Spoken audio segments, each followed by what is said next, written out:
সোয়াবিনের যে রেসিপিগুলো এর আগে আমি আপনাদের করে দেখিয়েছি, এই রেসিপিটা কিন্তু তার মধ্যে থেকে একদম আলাদা। মশলা ও উপকরণের সময় তিনটেই কম লাগে আর খেতেও কিন্তু দারুণ সুন্দর হয়। আপনারা চাইলে এটা রুমালি রুটি, পরোটা বা পোলাওর সাথে ইজিলি সার্ভ করতে পারেন। তাহলে চলুন রেসিপিটা শুরু করা যাক।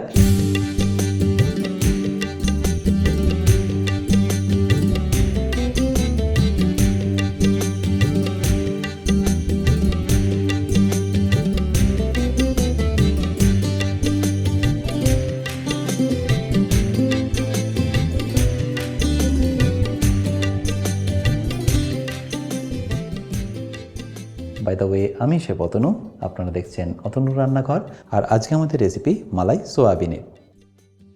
তাহলে মালাই সোয়াবিন বানানোর জন্য আমি এখানে নিয়ে নিয়েছি 200 গ্রাম সোয়াবিন, যেটাকে আপনাদের জল দিয়ে এখানে ভিজিয়ে রাখতে হবে মিনিমাম 5 থেকে 7 মিনিটের জন্য।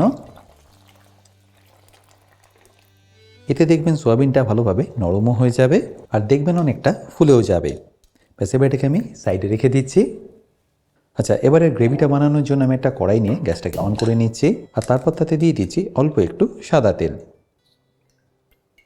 খুব বেশি নয়, 30 মিলি মতো দিয়ে দিলেই হবে। আচ্ছা, এবার এখানে আমি আপনাদের পেঁয়াজটাকেও কেটে দেখাচ্ছি। আমি এখানে গ্রেভিটা বানানোর জন্য 3টে পেঁয়াজকে এইভাবে পাতলা পাতলা করে কেটে নিলাম। আপনারা চাইলে ডাইস করেও কেটে নিতে পারেন, বাট এইভাবে পাতলা করে কাটলে দেখবেন পেঁয়াজটা কুক হতে আপনাদের কম সময় লাগবে।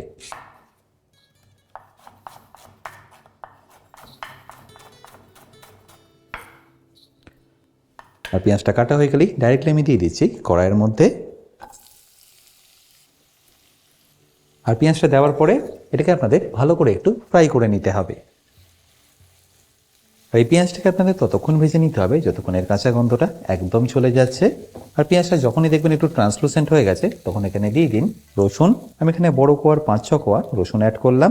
আর তারই সাথে দিয়ে দেবো কয়েকটা আদা স্লাইস আর 3 থেকে 4টে কাঁচা লঙ্কা। তারপর আবার এটাকে ভালো করে মেশাতে থাকুন। আর 1 থেকে 2 মিনিট কুক করে নেওয়ার পরে আমি এখানে দিয়ে দেবো কাজু। আমি এখানে 30 গ্রাম মতো কাজু ব্যবহার করলাম, যেটাকে পেঁয়াজের সাথেই ভালো করে একবার মিশিয়ে নেব। এরপর যখনই দেখবেন পেঁয়াজের কালারটা ঠিক এরকম হয়ে গেছে আর রসুন আর আদার কাঁচা গন্ধটা একদম চলে গেছে, তখন এখানে দিয়ে দিন পরিমাণ মতো জল। মোটামুটি 2 থেকে 3 কাপ মতো আপনাদের এখানে জলটা দিয়ে দিতে হবে। ব্যাস, তারপর এটাকে একবার ভালো করে মিশিয়ে নিয়ে ঢাকা দিয়ে কুক করে নিন মিনিমাম 5 থেকে 7 মিনিটের জন্য। ফ্লেমটা এই সময় আপনারা মিডিয়াম টু হাই রাখতে পারেন। আচ্ছা, এখানে বলে রাখি, আপনারা যারা এখনও আমার অতনু রান্নাঘরের অ্যাডভান্স কুকিং কোর্সটা নেননি, তারা নিয়ে নিতে পারেন আমার নিজস্ব ওয়েবসাইট www.otonurannakar.com থেকে। এই কোর্সটা মেনলি রেস্টুরেন্ট স্টাইল খাবারের ওপর। রেস্টুরেন্টে কি গ্রেভি বা কি সস বানিয়ে রাখে, যার জন্য আপনাদের 10 থেকে 15 মিনিটের মধ্যেই এই খাবারটা পরিবেশন করতে পারে, সেই সব কিছু আমি শিখেছি অ্যাডভান্স কুকিং কোর্সে। এই কোর্সের লিঙ্ক আমি যদিও ডিসক্রিপশন বক্সে দিয়ে রেখেছি, তাও বলে রাখি, কিন্তু যদি আপনাদের কোনো রকম অসুবিধা হয় আমার সাথে এই হেল্পলাইনে যোগাযোগ করতে পারেন। পেঁয়াজটা দেখুন এখানে একদম পারফেক্টলি সেদ্ধ হয়ে গেছে আর যে জলটা দিয়েছিলাম সেটাও দেখুন একদম রিডিউস হয়ে এসছে। ব্যাস, এই স্টেজে আপনাদের এখানে গ্যাসটাকে বন্ধ করে দিতে হবে আর তারপর এটাকে ঠান্ডা করে পেস্ট করে নিতে হবে। এবার এই একই কড়াই নিয়ে আমি এখানে নিয়ে নিচ্ছি 1 চা চামচ ঘি, যেটাকে একবার ভালো করে আমি প্রথমে মেল্ট করে নেব। আর মেল্ট হয়ে গেলে আমি এখানে দিয়ে দেবো সোয়াবিনগুলোকে। আর তার আগে এইভাবে স্কুইজ করে জলটাকে ভালো করে বের করে নেবেন।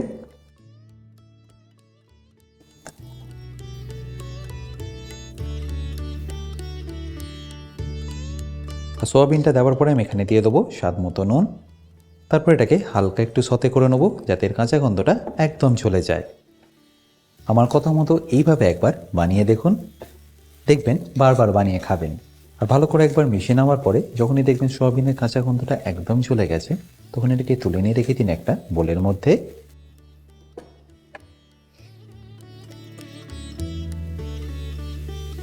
এবার এই একই কড়াইতে আমি এখানে নিয়ে নিলাম আর একটু ঘি গ্রেভিটাকে বানিয়ে নেওয়ার জন্য।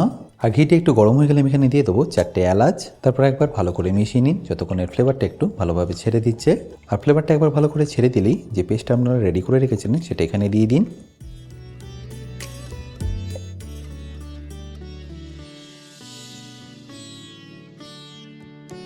আর পেস্টটা দেওয়ার পরে এটাকে আপনাদের ততক্ষণ মিশিয়ে নিতে হবে যতক্ষণ এটা পারফেক্টলি কুক হয়ে যাচ্ছে।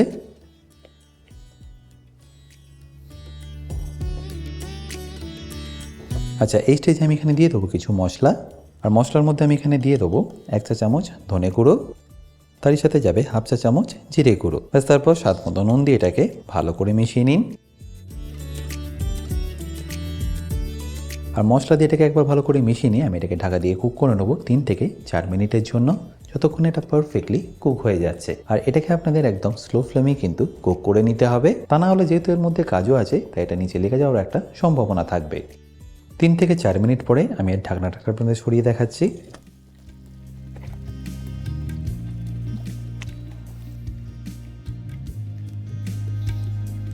আশা করি নিশ্চয়ই দেখতে পাচ্ছেন এর মধ্যে থেকে কিন্তু আস্তে আস্তে ঘিটা ছাড়া শুরু করেছে। ব্যাস তখন এই স্টেজে আপনাদের এখানে দিয়ে দিতে হবে 2 চা চামচ টক দই।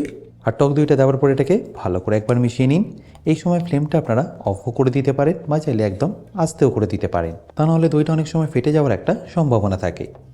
আর দইটা দেওয়ার পরে মোটামুটি 1 থেকে 1.5 মিনিট আপনাদের এইভাবে এটাকে কুক করতে হবে। চাইলে এটাকে আপনারা ঢাকা দিয়েও কিন্তু কুক করে নিতে পারেন। এবার 1 থেকে 1.5 মিনিট পরে আমি এর ঢাকনাটাকে সরিয়ে নিচ্ছি। আর তারপরের মধ্যে দিয়ে দিচ্ছি ডাইরেক্টলি সোয়াবিনটা।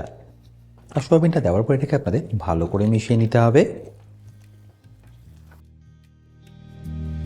আর এটা ভালো করে মেশানো হয়ে গেলে এই সোয়াবিনটাকে আপনারা কুক করে নিন গ্রেভির মধ্যে, কোনো রকম কিছু দুধ বা জল অ্যাড না করেই।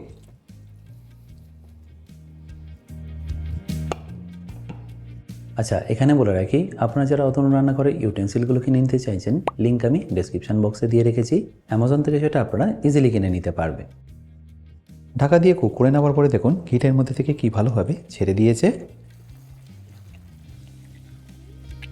ব্যাস এবার এটাকে একবার ভালো করে মিশিয়ে নিয়ে দিয়ে দিন এর মধ্যে পরিমাণ মতো দুধ।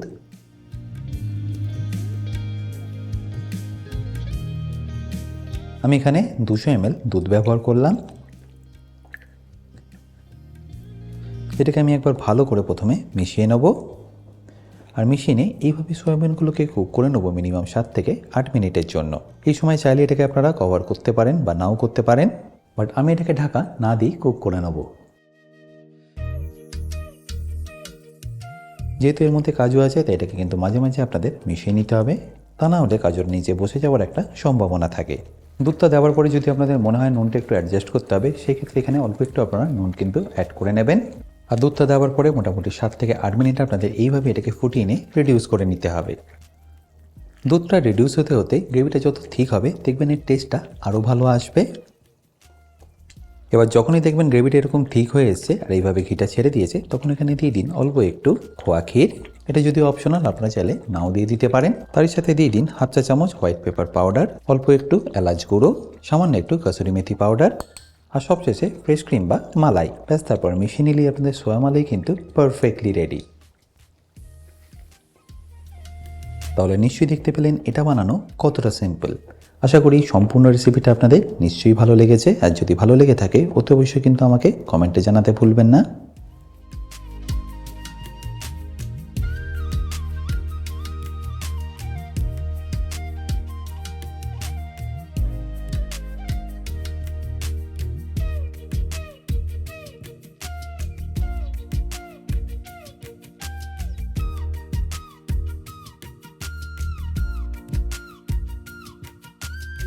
বাই দ্য ওয়ে, আমি শেফ অতনু, আপনারা দেখছিলেন অতনুর রান্নাঘর। দেখা হচ্ছে আপনাদের সাথে আর একটা নতুন রেসিপি নিয়ে নেক্সট এপিসোডে। ভালো থাকবেন, সুস্থ থাকবেন।